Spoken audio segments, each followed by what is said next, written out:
Hi guys, welcome back. I'm up at the 2017 Veg Fest here in the Twin Cities. Completely unexpectedly ran into a fellow Fruitarian. This is TJ. TJ is a Fruitarian and you're a personal trainer? Or? Yeah, personal trainer, health coach. Cool. I wanted to get his story here for you guys on how he became Fruitarian and just what his experiences have been. So what was it that brought you from veganism to the next level in my mind to Fruitarianism? Yeah, so I was vegan for a few years before discovering high carb raw veganism or Fruitarianism, and I really went vegan purely for like animals and for the ethical side of it, and my health had nothing to do with it at the beginning. Like I would make I think it was Betty Crocker or like the cake mix is vegan, I think, and so I would just, instead of adding eggs, I would do egg replacer and like make Betty Crocker cakes and just like slice it down the middle, and half would be dinner one night and half would be dinner the other night. Like no regards for my health whatsoever. Like it had nothing to do with it. I was drinking a lot, smoking a pack of cigarettes every day, you know, just kind of trashing my body, trashing my mind and my spirit. And once I sobered up with the help of this one, she helped inspired me to quit drinking and eventually get off of everything else too. But once I sobered up from alcohol, there was a whole different mission and a whole different purpose behind my lifestyle, and just not continuing to fall into cycles, like destructive cycles, self-destructive cycles. So I just learned that I needed to start replacing the destructive behaviors with more constructive behaviors, and just from learning and, you know, just being exposed to certain things, I knew about raw foods, but I had no clue how to do a high carb raw vegan diet, because the only thing that I knew as carbs at the time were like starches, rice and potatoes and pastas and things like that. I didn't know anything about nutrition, hardly at all, like zero, but I knew that carbs equaled energy, which equaled fuel. Sure. So one thing led me to another, and a Google search brought me to high carb raw vegan, and the whole world of Fruitarianism popped up in front of me, and the light bulb went off. It made sense on a common sense level to me, and I just started to see the other people that were doing it. And I didn't mention this to you earlier. I really made a point to look to the people that were like long term, more than 10 years long term. Like I was looking to Ann Osborne. She's been Fruitarian for, I think, probably close to 30 years now. Dr. Robert Lockhart, Doug Graham, you know, these people that have just been doing it for a long time, and seeing the results that they were getting, and just seeing the results of even some of the newer people too, and like the athletic feats that people were accomplishing, and like world records and all sorts of amazing stuff that I just couldn't deny it.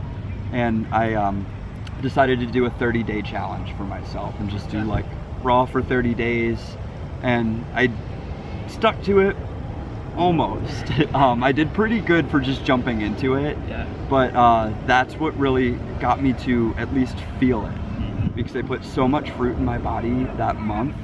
One, my sweet tooth went away instantly, and I used to be, like I said, I would make cakes and eat like cakes for dinner. I would get made fun of by my guy friends because I was such a sweet tooth, you know, and that just literally disappeared because I was giving my body the nourishment and the sugars that it was looking for. And I just felt this like surge of life and vitality just going through me, and the fog, you know, the fog lifts from your brain and mental clarity comes, and just one thing after another, and things that I didn't expect. It's just it was too good to be true kind of a thing, and so it's like, why would I stop this? And so just kept going. And I learned that getting off of cooked foods was really hard. So it became a transition to permanently get off of cooked foods, and it took me about 2 years, but it was, you know, tapered off with time. Yeah. So how long has it been to today? Well, let's see. So when I first started getting into raw foods, that was about 4.5 years ago. Okay. When I first went fully raw, like gave up the cooked foods for good, that was 2.5 years ago. Okay. So it's been 2.5 years with 0 cooked foods. Okay. Yeah. Awesome. So what have been your biggest differences from just being a regular cooked food to now raw? Yeah. Well, again, the mental clarity. Yeah. That's a huge one. When I got to a point that I was hardly eating any cooked foods, every time I'd eat a cooked meal, like even if it was simple, just like baked potatoes with plain, like it zapped a certain vitality in both my mind and in my body. You know, I felt slow, and like I was like walking through mud instead of flying, you know. So that was definitely huge. This might have also been more from eating like such a junk food diet before, but a lot of like smells, you know, like I had really bad breath before, and that went away. Probably, you know, smoking, drinking, things like that contributed to it, but like a really bad breath went away. I used to have really stinky feet. That stuff all just kind of cleared itself out, and I wasn't even thinking that it was gonna do that. You know, it just did. But yeah, for me, it's just cooked food is just not for my body anymore, especially now that I've adapted. And I heard a older Rastafarian guy say this, and it really stuck with me. But he was asked the question, why does he no longer smoke ganja, and why does he no longer eat cooked food? And he said the answer is the same for both. I don't put fire in my body anymore.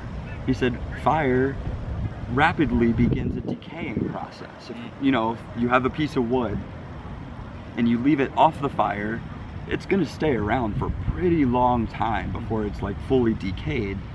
But you put it on that fire and it's gone within a matter of minutes, even, you know, maybe an hour. But so the same thing is gonna happen on the inside of our body. Is if I'm putting fire in my body, what's gonna happen? So that's a big reason for me, you know, philosophy behind why I don't want to put you know, cooked foods into my body. Another thing is the hydration levels. Is I'm getting hydration through my food when I'm eating raw living foods and fruits and all of that. Eat a watermelon, how many times are you gonna go pee? You know, like you're hydrated. Instead of with cooked foods, the cooked foods are taking water from your body to digest, and then you have to replenish with more water. So it just makes more sense to get that hydration through my food too. Yeah. So what about like social situations? Has it been difficult to be social being a fruitarian? Yes. I'm not going to sugarcoat that. Yes, it is very difficult, and it's not so much like once you get into like the routine of it, it's not really hard anymore, you know, to like go and be prepared, you know, kind of a thing. But what becomes hard is just the fact that no one else is really doing it with you. And like what a beautiful thing to share, you know, and just the fact that like there's no one to really share it with, and there's a lot of people that are very hesitant to even want to consider it or try it.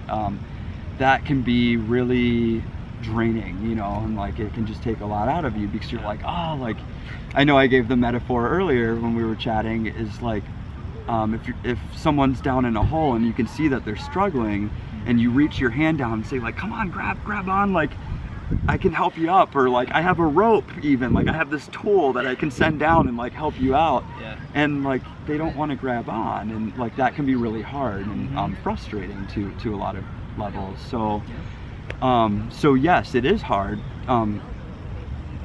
You know, not so much the being social, but the like just kind of taking it all in and like understanding it and Yeah. you know, kind of learning things and observing the world around and just seeing that you know, you want to be able to help and you want to be able to influence, but sometimes that might just not be enough. Sure. Cool. So what would be like 3 tips that maybe helped you for people that are looking to get into like a fruitarian lifestyle? Yeah.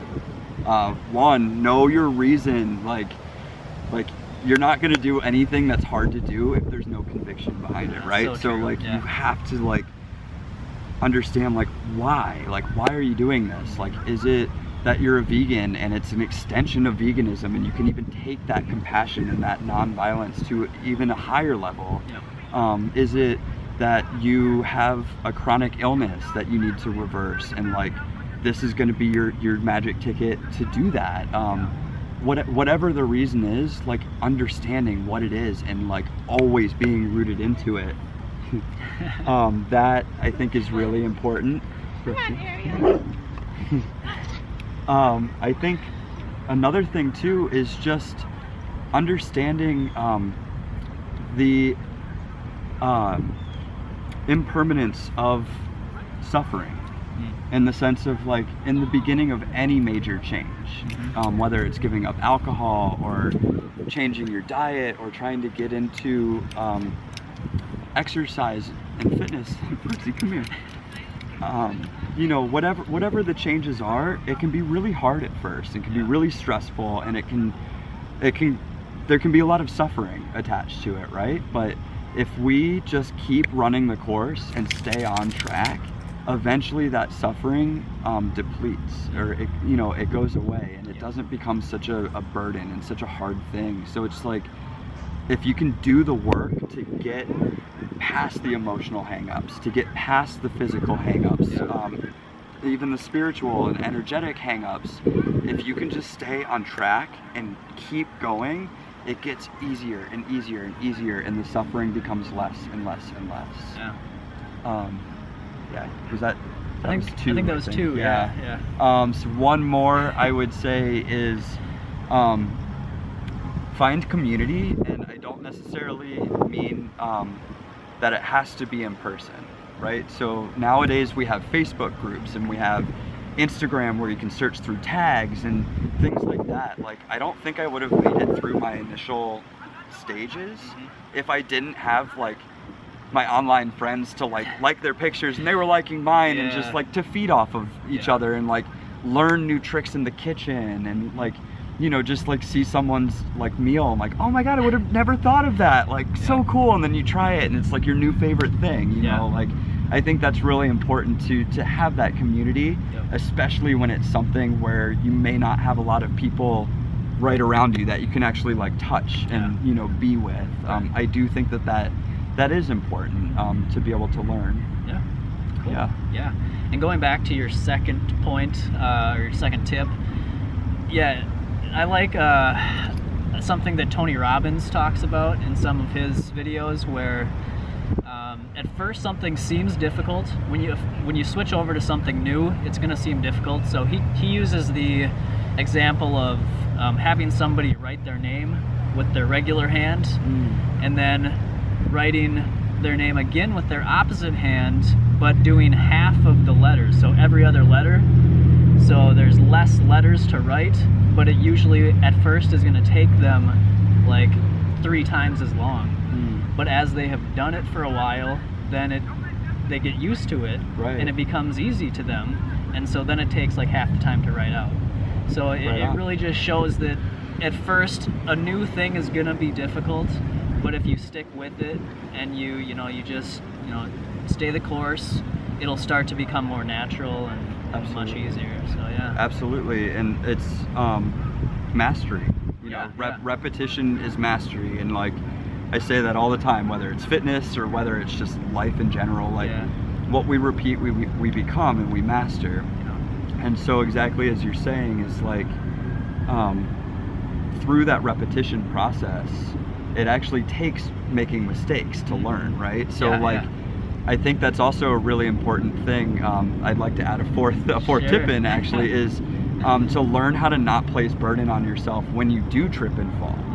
right? Because every time that you trip and fall and pick yourself back up, you got better at getting back up, and it just becomes easier, and then before you know it, you're not tripping and falling anymore.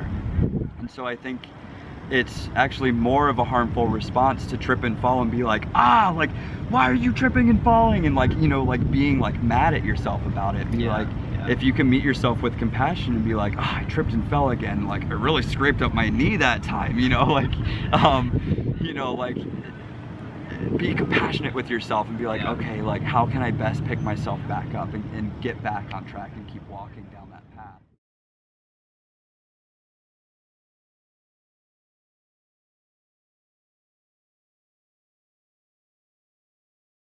Detoxify your mind and body.